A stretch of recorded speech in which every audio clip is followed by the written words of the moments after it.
નમસ્કાર દર્શક મિત્રો, ખબર છે .com પરથી હું દ્રષ્ટિ આપ સૌનું સ્વાગત કરું છું.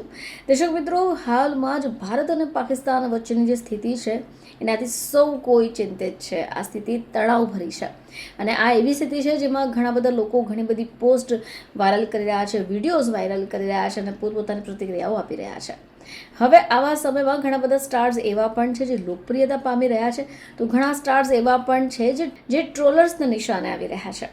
તો ભારત અને પાકિસ્તાન વચ્ચે યુદ્ધ વિરામની વાતો જાહેરાત થઈ ગઈ. હવે આ પછી સામાન્ય લોકોની સાથે સેલેબ્સે પણ રાહતનો શ્વાસ લીધો છે.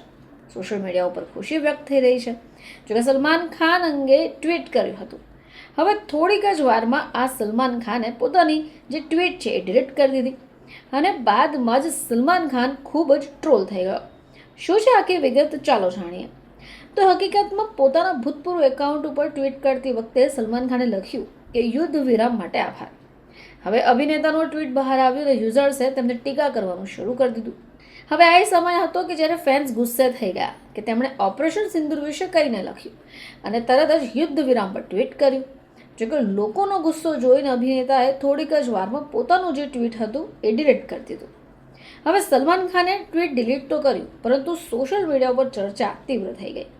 હવે લોકો પ્રતિક્રિયા આપવા લાગ્યા. જેમાં એક યુઝરે ટ્વીટ કર્યું કે યુદ્ધ વિરામ ફક્ત ત્યાં સુધી ચાલ્યું જ્યાં સુધી સલમાન ખાનની ફિલ્મ થિયેટરમાં ચાલે છે. તો બીજાએ લખ્યું કે હું 15 વર્ષથી સલમાનનો ફેન્સ હતો, પરંતુ આજથી મને તેના માટે નફરત થઈ ગઈ છે. તણાવ દરમિયાન તેમણે કંઈ નહીં કર્યું અને જ્યારે ખબર પડી કે યુદ્ધ સમાપ્ત થશે ત્યારે ટ્વીટ કર્યું. હવે જ્યારે સલમાન ખાનના વર્ક ફ્રન્ટ વિશે વાત કરીએ તો તેમણે છેલ્લી ફિલ્મ સિકંદર કરી હતી, જે ફિલ્મમાં તેઓ રશ્મિકા મંદાના સાથે જોવા મળ્યા.